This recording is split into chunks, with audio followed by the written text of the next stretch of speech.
Welcome back. Welcome back. Welcome back, everybody, to another chapter of Hazardous Technology and the Minds Who Make It. Written by Ukulele Villain and read by yours truly, Free Wada. We are back here with the end of part three.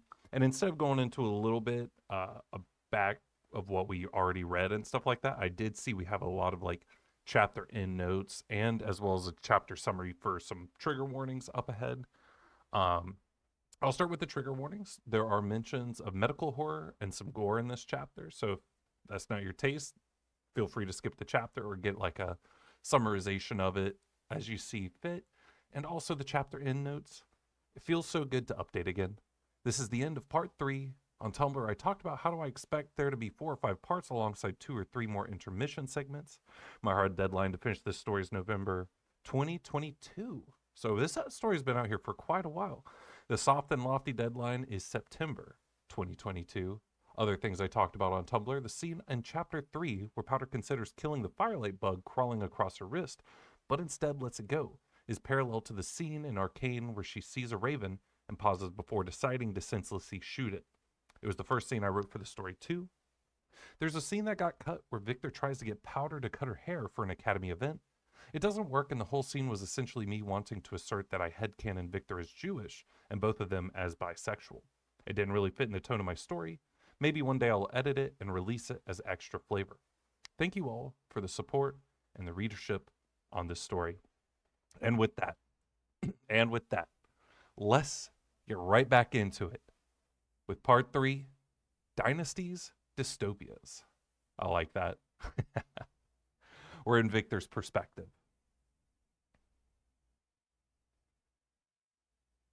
He had had visions while working with Hextech before. Victor had kept them quiet, using advice from his parents on what he was deemed tolerable and what was deemed uncomfortable to those around him. When everyone deemed you physically unfit, you didn't want them to also believe that you were mentally flawed. The visions were just the products of his overactive imagination, fragments of mania and wistfulness from a boy who cannot run across fissure rooftops. So he found ways to make do inside of his head. He kept them under reins mostly. Mostly. Victor could not deny that he had seen glimpses of things in the arcane gems. They were magnetic. They were still as awe-inspiring as the first day that Jace had boldly proclaimed the hope and good that magic could do. There was risk, though, an ounce of fear over the dangers he would be facing with the arcane, but a gallon of terror as the coughs racked his body. To sail into uncharted waters, knowing little on how to swim, could be his downfall. Victor had to remind himself that if he did nothing, though, that his lungs would be his downfall anyway. Not could, definitely will, and would. Violet had taken a significant amount of equipment from his lab. 3 refined hex gems, oscillator dampeners, tripod connectors, and a few of Jace's books. Victor was suddenly feeling lucky. He had never been particularly lucky before. Normally, Victor and Jace would start with a base of arcane runes. Then, the runes would go through multiple translations until the template they once were no more. It was a very simplistic course of evolution. The runes, like a butterfly starting from caterpillar, transforming into chrysalis, and then ending the story with wings of its own, did not so much resemble their initial predecessors. He was planning to take that process and instead give it multiple pathways of evolution. These pathways could also be returned too. He took a bit of sheet metal and began to carve it into a steel-tipped stylus. 12 runes to start with, like the 12 tribes that his mother said they were descended from. Victor carved in the runes a tad harder than necessary. He needed to ground himself. At one juncture, he realized that anything he built might be capitalized on by Violet. He had to make himself myopic. He had to bypass that fear. I'm already making concessions of self. The work was like sleepwalking. His attention would wander to thoughts of Jace, his first real friend topside, his first real friend ever. The proximity of friendship and its concepts brought him to Sky and her diligence in the laboratory. Her achievements were similarly shadowed as Victor's. The City of Progress didn't realize that Hextech was achieved through teamwork and multiple talented hands on the project. Powder had traces of her fingerprints, even in the arcane screws they used to keep the panels together. I have to believe she's in Piltover. I have to believe she's safe right now. He couldn't help her if she wasn't. Same with Jace, and Sky, and Heimerdinger. His parents had lived off of belief, and he had turned it inwards to survive. Victor would do it again. If night passed into day, he could not tell. No natural light reached him in the dark underworld where he worked.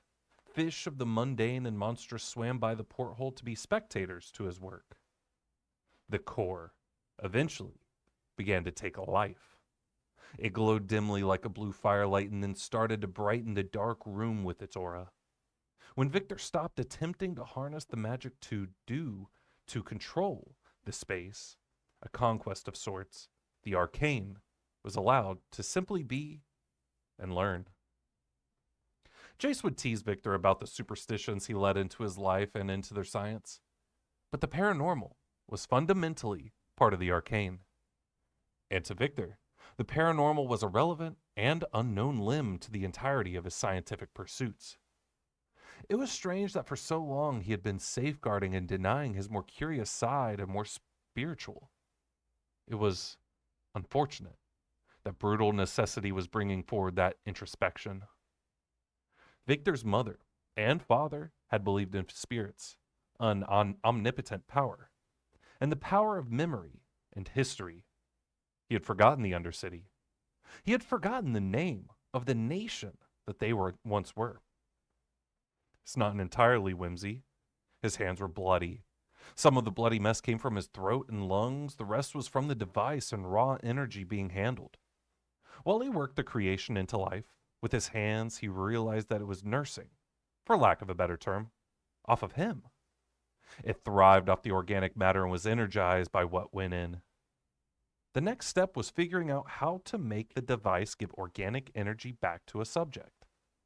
Singed interrupted him. The timing of Victor completing the dodecahedron structure, aligning the arcane core to send magic into stable base runes, and attaching each panel to a 2-wire frame was all too convenient. "You burned your hands," the old man commented on Victor's appearance with something that might have been sympathy. As a child, Victor had struggled to tell when the scientist was being curious or cruel. As a doomed adult, he was still struggling to understand that. "I don't have the proper equipment. Even if I did have all the equipment, there was no world where I'd get out of this without harming myself." Victor wished the man would leave instead of being an active assistant as a jailer. Singed and his cryptic warning earlier also left a sharp taste in Victor's mouth. When the time comes, do not blame yourself. "Even if I did, I worry about how much a living subject could take." "You won't get far traveling the roads you've already explored." It was an ironic thing for his former mentor to say. Singed has gotten older, but he had stayed stagnant to Victor. As a boy, Singed has been a mysterious and wise adult who gave the young Victor the time of day that neither his mother or father could afford to give him after the tedium of the fissure mines, nor the light-hearted children of his age group. Singed, about 4 months into their odd friendship, had given Victor a small woven chain. The fibers were dyed the most beautiful purple he had ever seen, and had reminded him of the flowers Rio liked to eat. Victor had asked what the chain was for. Singed had simply said it once belonged to someone of Victor's age.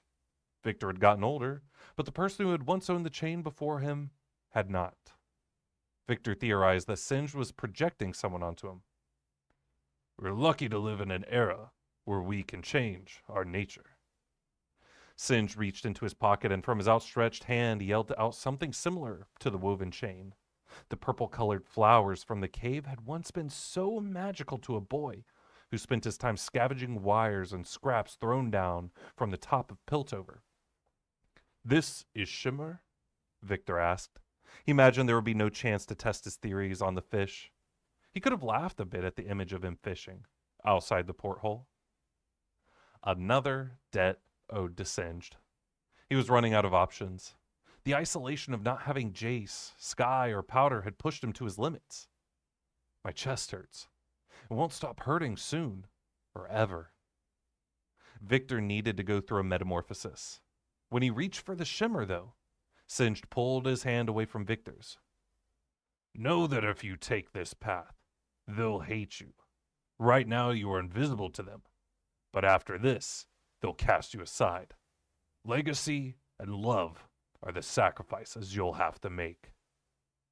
Jace will understand. His best friend always came through. Victor just hoped Sky would never learn of these frightening details. The underwater laboratory, the hopeful and hungry followers, the shimmer. Powder would understand too, but he wasn't sure how they would cope with the newfound family in the form of her surprisingly alive sister. And what about the sister? Singe said it casually, like a mind reader. And Victor's face must have betrayed something because Singed repeated himself and then said, The Elder could use what happens here against that relationship. That was the confirmation Victor needed that Singed was either working for himself or had other allegiances. He had known, but confirmation was reassuring. Victor took the shimmer from Singed. The old man, like so many in Piltover, had their own false and skewed perceptions of his ability to raise the girl. You speak of things you do not know. Perhaps.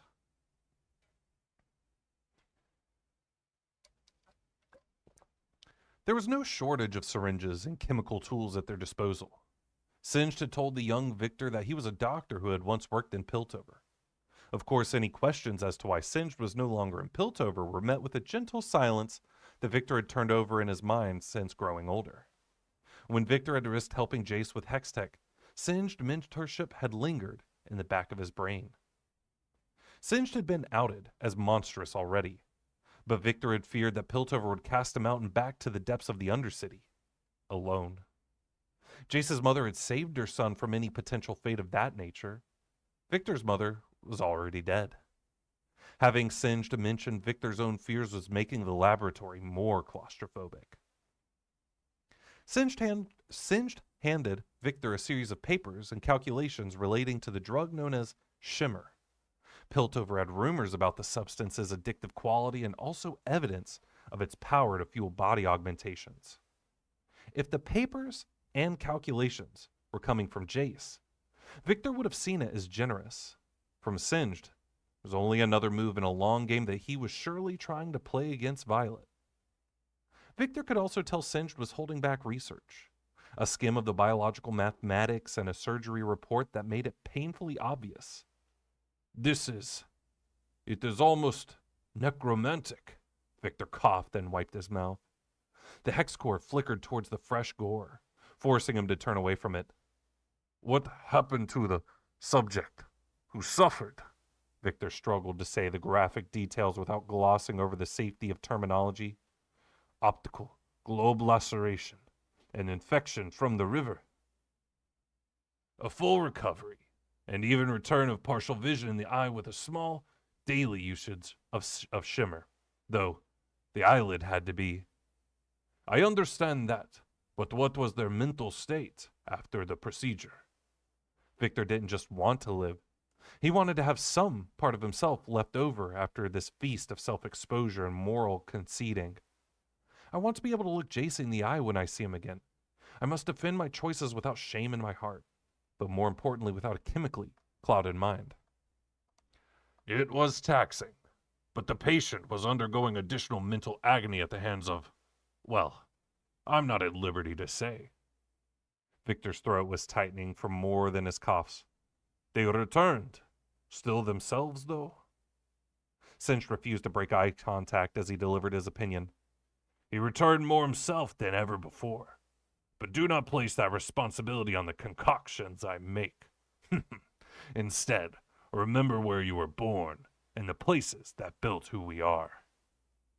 Victor's reminiscing was in full force as he recalled when he first taught Powder how to maneuver the latches on his spinal brace. She had walked in on him having a particularly frustrating morning, and instead of being scared of his bony and half-mechanical back, She had bounded through the laboratory door he had tried to keep shut and declared she wanted to help. She was 13 or so, and hadn't lost a lot of her shameless curiosity in Piltover. Her ice-cold and ungentle hands had started poking him and prodding, until he had exasperately asked, "You're not afraid?" It surely was not a pretty sight. His back would click and twist like the segments of an insect. She had shaken her head, determined. Everyone in the lanes and the fissures has something like this. Don't you remember? The Undercity had made her, and so had Piltover. He'd been built by similar forces. "What will your employer think of this?" Victor was referencing Violet. "I was told to build things. This isn't too dissimilar." Singed was surely referencing someone else. Victor carved the arcane sigils into his leg brace last. He had first traced the scalpel across his flesh. He had not needed a book, nor references to write in the language of magic. His desperation made everything much sharper. It was an odd sensation since fear usually drove individuals to spiral and panic. Singed, while loading up a needle of shimmer, assured Victor that Powder's sister would not interrupt the experiment. The doctor then placed the needle and shimmer into a larger gun-like plunger. The serum would have to go deep and be fast-acting.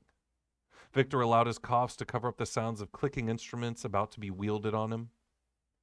There was also he had no idea what to call it. Hex core? No, whatever this dodecahedron is, it's not entirely a thing of hex tech. It is wild and untamed arcane. Sounds familiar. Wild blue braids and a chuckling laugh. The arcane core was animated and levitating above a gurney. "Her sister. Were there once parents?" Victor asked. The subterranean and nautical laboratory gave him chills as he sat on a table wearing nothing but his back brace and undergarments. "The woman, Violet. She is an orphan." There were so many of them in the Undercity. There was no border between childhood and adulthood in the lanes. In actuality, the concept of coming of age was hazy and undetermined in the world of Zon as a whole. Victor's mother had said her people had once had a ceremony for coming of age, but she had not taught it to him. Singed looked up from preparing the shimmer. He hadn't been paying attention, and this made Victor bite the inside of his cheek until he tasted blood. Another mystery was at play. The sisters, Violet and Powder. Victor just happened to be a side of the shape unseen. At times, Victor felt that way with Jace. Jace jumped between two worlds, his relationship with Victor and his negotiations with the Council and Heimerdinger. Jace often would return from a meeting, looking stressed and frazzled, before declaring, "I'm never doing that again." Jace would then fondly look to Victor like an oasis, yet still separate and still another side of the coin that Jace held his life on. Victor shifted on the table. There was no comfort to be had. "Violet won't. She won't harm Powder, right?" Singed approached him with the heavy gun-like syringe. "In my professional opinion, no." Victor caught the device before the man could inject it into his neck. The doctor was shocked by the strength and will that flared up in Victor. "No. We test first on my leg." Victor ignored the doctor's consternation and with shaking hands, he took hold of the top-heavy contraption. The metal was painfully cold in his hands. "Treat me like you treated Rio, an expendable lab rat, and I'll make you regret it. Somehow." His anger started to rear its ugly head. "Please don't let the shimmer reveal that in me." And there was a brief second between him shoving the needle into his thigh and pulling the trigger. It was then versus now.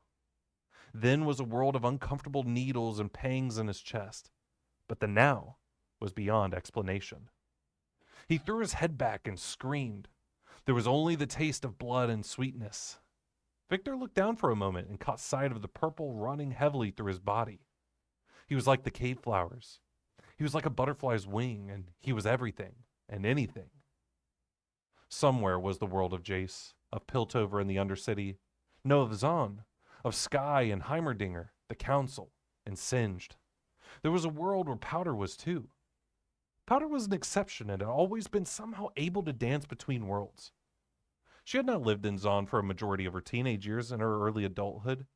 In Piltover, she had been so painfully odd like him and strange like him. And what he must have thought had been her flaws were simply her ways of trying to maintain a coexistence in her mind. Like the blue of the Arcane and the blue of her hair, I too will jump between worlds. I will achieve metamorphosis. Victor left that world of the living and he reached towards the world of the Arcane. We are switching perspectives to Powder after a quick water break.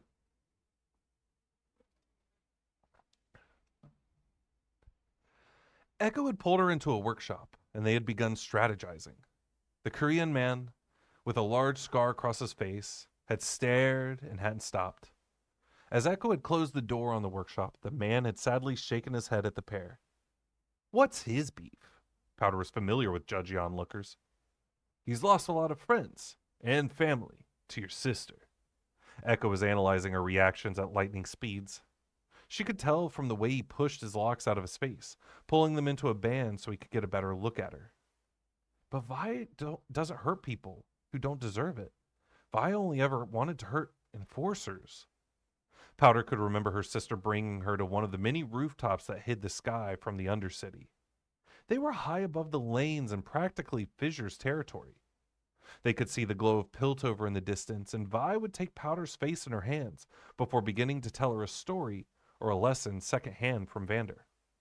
Powder, you're stronger than you think. The glow from the city lights reflected in my sister's gray eyes used to always make me wonder. But now I know. She wasn't looking at me. And one day, this city's gonna respect us. Well, I'm going to help.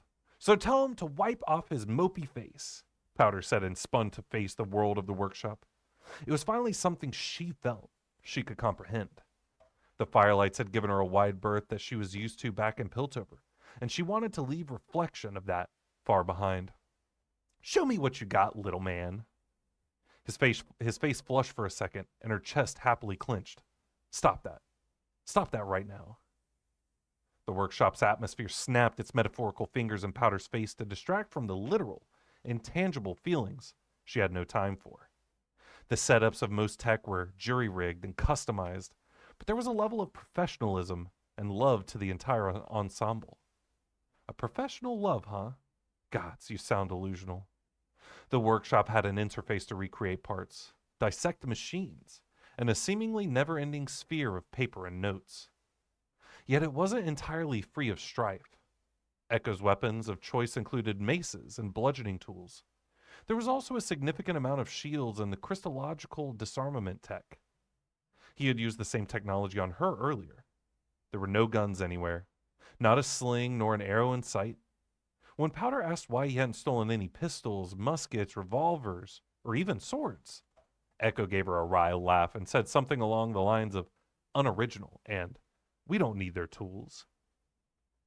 Powder in the corner of her eye also caught a bookshelf of tomes that appeared non-manual oriented. The book's spines were all well done, printed and crafted to entice the reader to look a little closer. Were these printed in the Undercity? Echo had a proud smile when he confirmed that Zon writers had penned the works, and the Firelights had anonymously begun to produce and print to send out into the world. Not all of these are from Zon. Les Trois Mousquetaires is from the other side of the continent. I guess we can thank the Hexgates for that. Have you not heard of it? Apologies if I got the French wrong.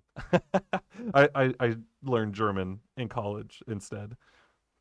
Powder shrugged, but she knew why it might never reach Piltover despite coming through the Hexgates. Or she had an idea, at least. To say that Piltover was dry on homegrown poets and musicians was an understatement. Sure, they had an opera house, but they had no music school. And the nobility of Piltover were barons of industry and technology. When they desired new art, it was imported from other nations outside the walls, and then carefully filtered through a board that Heimerdinger ran. Worse than the board, though, was general social politics. If your book was too raunchy, a member or friend of the council might tell their friends not to support you. Powder had been sent to Heimerdinger's office for pulp zines and dirty tabloids enough times to know Piltover was incredibly prudish. At the core, Piltover was a specialized place, and they all wanted to be specialized in hex tech. They wanted one flavor of success and one flavor of progress that was safe and assured them of their own national greatness. It was ironic, always painfully so to Powder. Hextech might as well have been imported as well to Topside.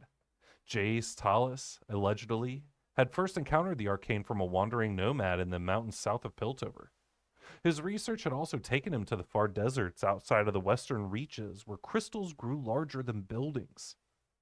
Powder had learned this all from snooping in Jace's diaries and journals. Powder, you're not supposed to be here. Next time I catch you trespassing, I'm telling Victor to ship you to Stillwater. I could have you arrested. Counselor Medarda, who funded Tallis, was rumored to have been a Noxian exile, who first had to throw herself at the mercy of a Piltover noble house before she rose to immense wealth and prestige. Hextech's integration into the city had been pushed forward, and the red tape that governed most Pilties hadn't applied to her, because at her core, she was not a topsider. She had been forged by a place that was rumored to cultivate magical dangers beyond human comprehension. Powder had never even met her, but the woman seemed to have a solid prowess of power. And of course, last and least in the eyes of Piltover when the story of Hextech's origin was written, there was Victor and Sky. They were the flowers of Zon, plucked from the caves and orphanages of the Undercity where so little grew. Even the Undercity's name, Zon, was washed away in the mythology that only appeared when she had been small, and Victor had needed to tell her tall tales to get her to sleep. It was unfair. It was all unfair, and it was unfair that Powder found herself in opposition to her home, to her sister. Hey, Echo was gently shaking her shoulder. Where'd you just go now? I don't know. Powder's mind wandered through long hallways and angry and mournful feelings. I'm sorry, Victor. I'm sorry, Milo and Clagger. I'm sorry to all my brothers. Powder shook the voices away and turned to the technology. She was the lord of that world instead. All right, time for my own personal touch to come through. They barely talked while they worked. They had no need for words. A few times Echo would give her a cautious glance, but he let her build what she wanted and what she needed. The knuckles of their hands kept knocking into one another. She crushed the tension with a sarcastic smirk. He rolled his eyes. Are you still double-jointed in all your fingers? He'd ask. You know it. She'd waggle her hands and he'd grimace and laugh. They're all callous now, too. Echo's dark-toned hands were soft. Powder was close to beating herself up about that realization, but she let that moment rest. She let herself think it. No one interrupted. Echo failed to see her twist the wires and tune some of his Christology bombs to her specifications. Powder prayed she wouldn't have to use them. He would be angry, Echo and Victor, if they ever found out. And soon that moment was over, and they entered a new one. Echo pulled off a tarp, and Powder couldn't hold back her gasp. You fucking fixed it? The chronocycle had been a long-term project of theirs. It was a semi-flat metallic ring that was 5 feet higher than Powder. At the center of the ring, there had been a ramshackled seed and petals that she had helped him weld. It had originally been broken after she and Echo had taken it for a spin, flipped off enforcers, and then had to watch as their favorite creation had been smashed and bent by said enforcers. It was the usual early years of childhood for an Undercity kid. The bike, like Echo, was refined and clearly reborn. Echo, against all the odds, had resisted building weapons like Vander or Benzo. There was no usage of Shimmer in his world. He had resisted the normalcy of Hextech as well. He was entirely and totally himself, and that self included a love for technology and a love for the Undercity. He really is a boy savior. Yeesh. Just wild that he's my age, and he sometimes speaks like an old man. The biggest question for her was, who watched over him? Who saved him when he finished saving everyone else? Almost certainly no one. The firelights around her had that needy, protective, fanboy nature that was born of a love between the saved and the savior. Echo fluidly pulled a cord tied to the seat and engines embedded within the chronocycle. The bike hummed to life, and a series of 3 green lights began to idle inside the wires of the single encompassing ring wheel. Powder felt that itch on her neck that said they weren't entirely alone, and in the span of a second, she was reaching for a weapon. She pulled out the astrolabe she had used to stab one of the Silco goons and was ready to fight. It was just the shy Yordle. The fuzzy thing was lodged in the rafters of the garage where Echo stored most of the vehicles. Echo reminded her of his names as he called out toward the kid. "Ziggs, come on out." Echo softened his tone further. "You're not in trouble." The Yordle, with uncanny dexterity, jumped down. He was silent, too. Powder could appreciate the finer acrobatics. Ziggs slowly walked over and looked up at Powder with intense eyes. He tilted his head then, and Powder's reflection was in his goggles. The Yordle pointed towards her hands. "He wants to give you something," Echo explained, and then motioned with his head for Powder to open her hand. She reluctantly did so. The Yordle produced a cylindrical canister that had Powder's throat closing up. Its colors had faded from time. The pink and purple from arrows of wax crayons long past was still there, though. Over it was a palimpsest of green and pink.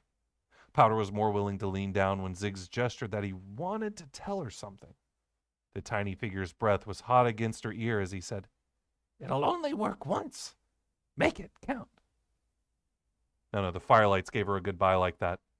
None of them gave her a goodbye at all. Powder watched their eyes eat up Echo.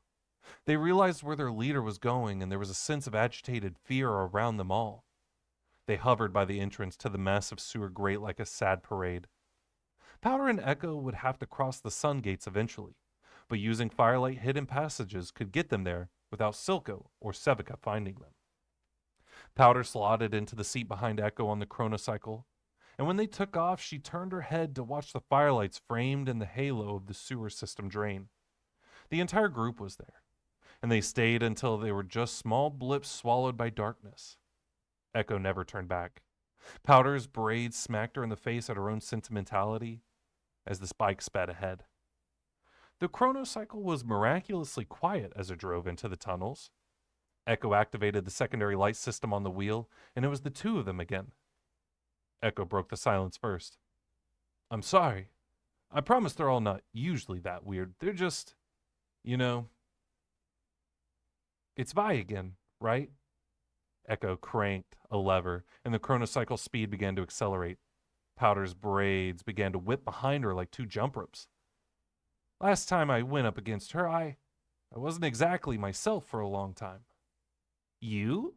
Must have been scary for your group's savior to not meet Mr. Perfect for a day." She couldn't clean her glasses while holding on to him as he turned through the maze of the pipes. She could see Echo's face from the back seat. His white locks and heavy jacket with symbols of infinitus were all she had privy to. She noticed him shake his head a bit. "I don't know, though." She avoided making a cheap joke at him not knowing. When they had been kids, he thought he had known everything. Powder wanted knowledge instead of laughter.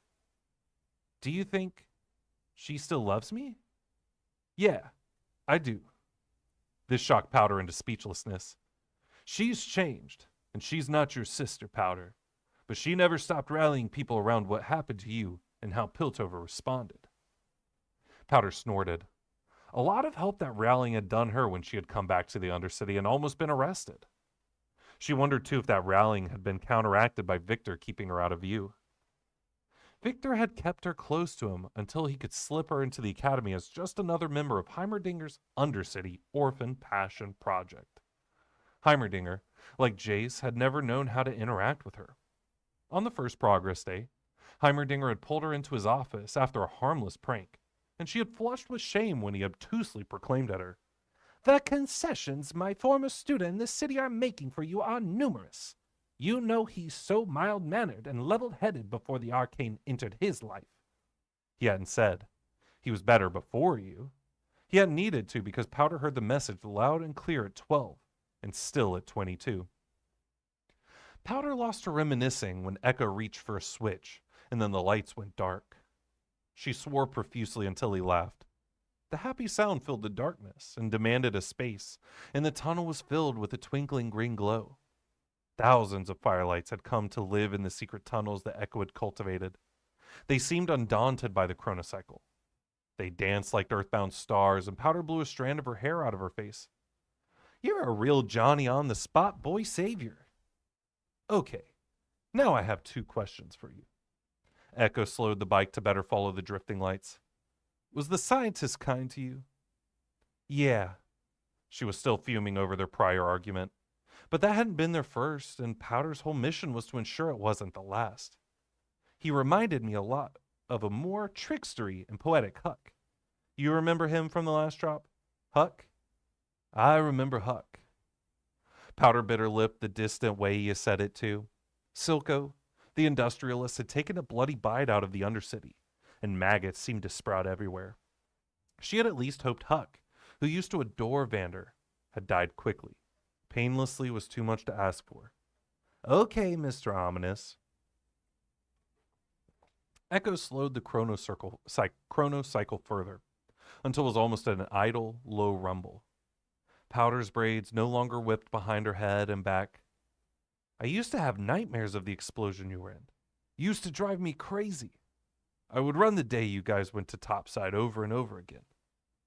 Look, you could have never known I was going to grab and drop raw magic onto the floor.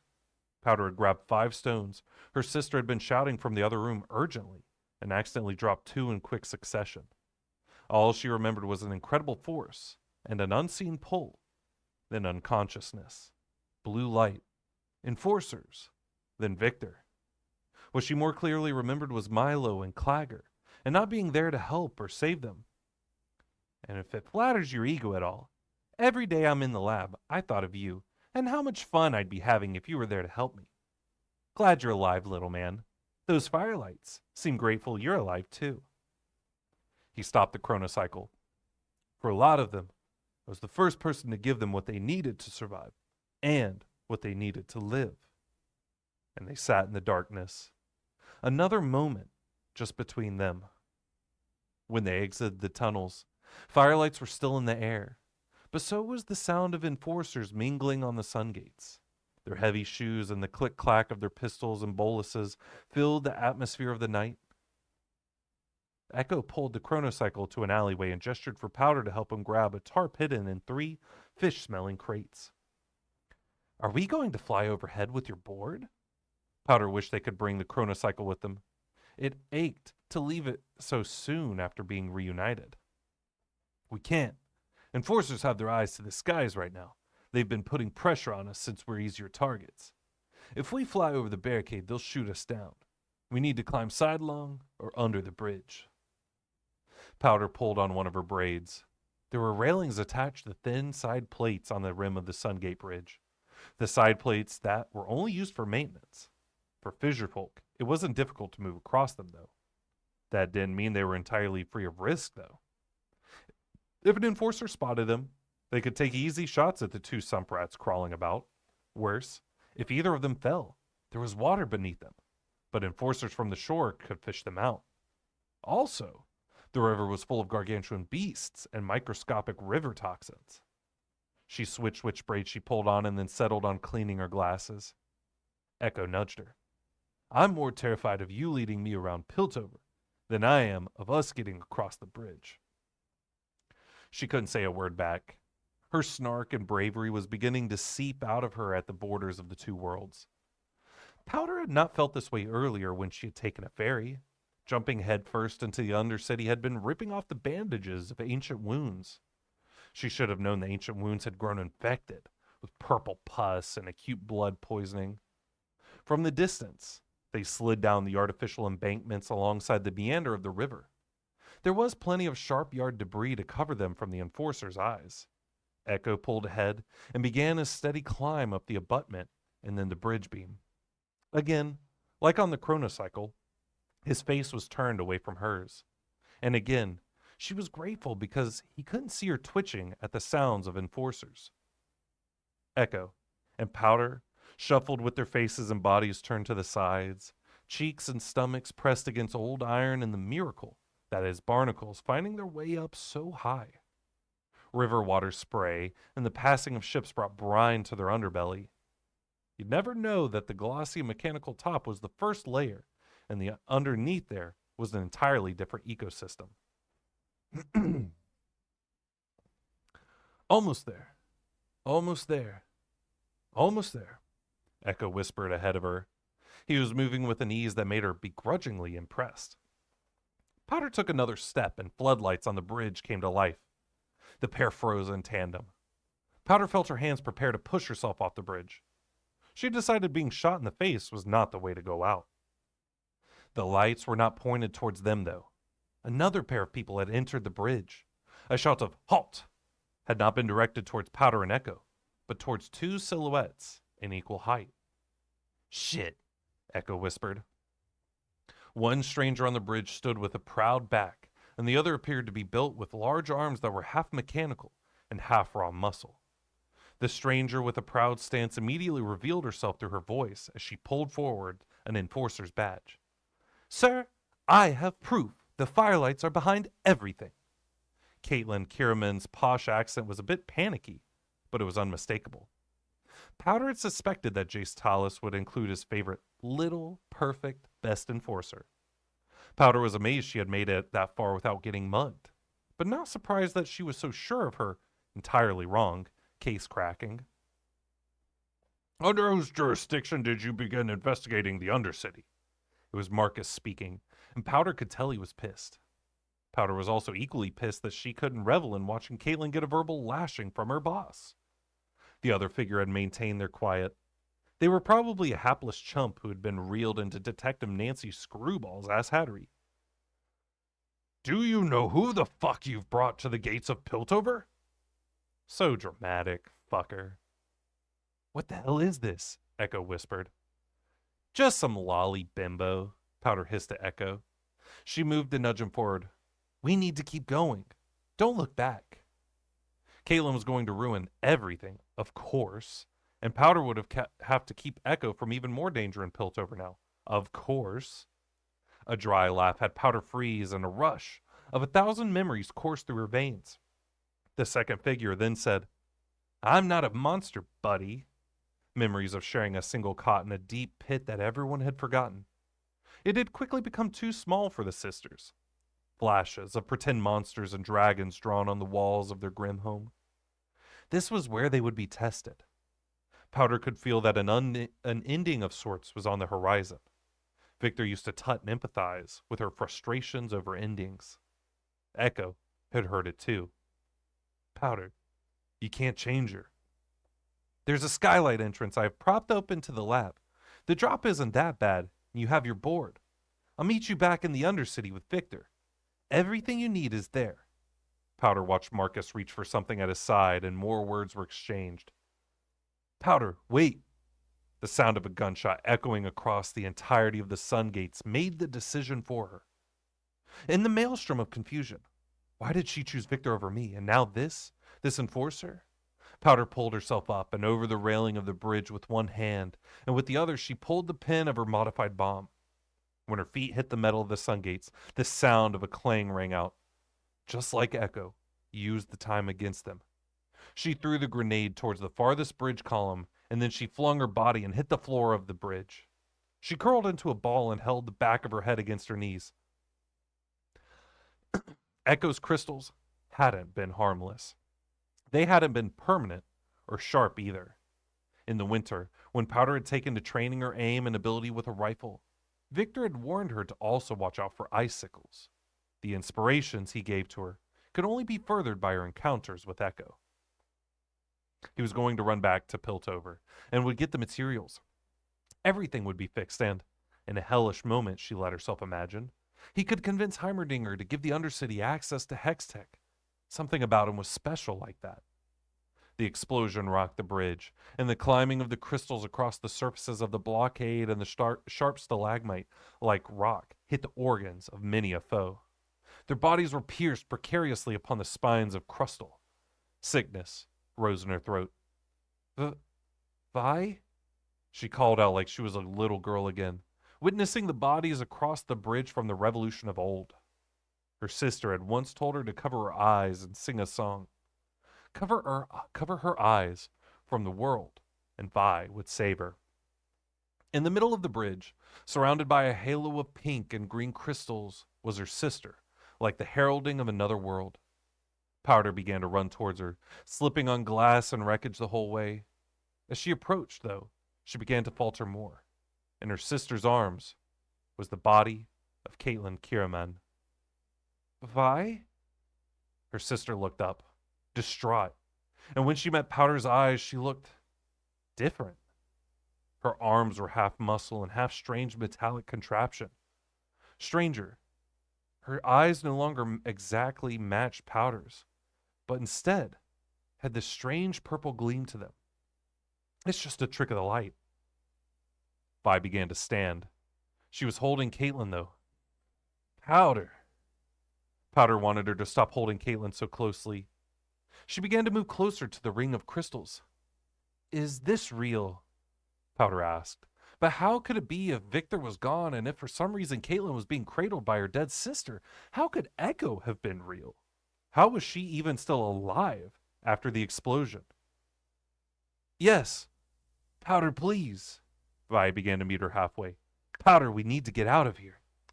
We? Vi shifted Caitlin's weight. Yes. It's going to be okay. I'm here. I'm right here. Oh my God, it's Powder. Her sister was choking back tears. It sounded so safe. Powder was seconds away from throwing herself at her sister's feet and weeping. I tried to come back. I know you did what you had to survive. I did too, but Powder, we need to run now. Vi was a foot away from Powder. Powder could tell she was trying to get to her, to do something, and failing to due to the crystal world that Powder had bathed the entire bridge in. Powder, Vi looked around at the carnage. I'm so proud of you. If they had been kids, this was where Vi would have wrapped her arms around Powder. But how can she hug me if she's holding Caitlin? Of course she takes everyone but me. Vi, why? Why are you doing this? Powder was fighting to stay above the waterline of her intrusive thoughts. Why do you have that enforcer with you? Vi looked down to Caitlin. The woman was barely holding on to life, and up close Powder could see she was shallowly breathing. She's an unexpected tool, Powder. I needed her. I still do. Powder, please. Just let me explain after. No! Explain now. Explain why you have her. Explain why you have Victor and why you hate Echo. Explain why you fucking left me. She was panting from yelling now, and snot was coming down her nose. Caitlin whimpered in Vi's arms. Powder, I've never forgotten the day you were caught in that explosion. I promise. I'm going to make everything right. They're going to pay. I promise. Silco? All of them. Vi's eyes flashed purple. Echo had been right. She was going to try and hurt Piltover. But she had ended up taking the Undercity down with her as well. A terrible weariness struck, but underneath it Powder dug. A new feeling was coming over her. It was like doors in an old house that had long been forgotten, where now just was being unlocked. Why'd you hurt Victor? Powder needed to know. She needed to be sure. Vi shook her head. Don't worry. You'll never have to see him again. The air around Powder collapsed. She held strong despite it all. But why? I had no choice, Pow Pow. It was the nickname of a dead girl. You're a real class act sister. She'd hoped she wouldn't have to use the gift that Ziggs had given her. That was how it always was. Hoping, praying, thinking, daydreaming. She momentarily turned back to Piltover. They had never known how she saved their sorry asses or how she had actually done it for Echo and Victor. Sister, there's always a choice. And she became a Titan-killing star. Somewhere in the lanes, after his meeting with the barons of the Undercity, The Cyclops of Zon and his right hand looked towards the sun gates. With a gesture, Sevica was barreling towards what was surely a new turn of events. Silco looked up to the sky. Brother, what have you left for me now? And that, my friends, was the end of part 3, Dynasties, Dystopias. Whoa. What a change. Because, like, Vi at the beginning, I mean, I knew she had some, like, shimmery stuff going on from what I, like, you know, what we were given so far, but that shift, that was, like, the shift right there. Like, Echo already knew she was different. And we knew she was different because of, like, all the things we've been told, but the final engagement that Powder and Vi, Jinx and Vi took in this, just, like, solidified it. Sisters are no longer. They may not be enemies, but they're not friends either. They're not close anymore. They're a whole different people. Sometimes it might you know 10 years can pass and the friend you have is nothing's different. You can talk to each other the same. And sometimes 10 years passed and everything's different. They're a whole different person.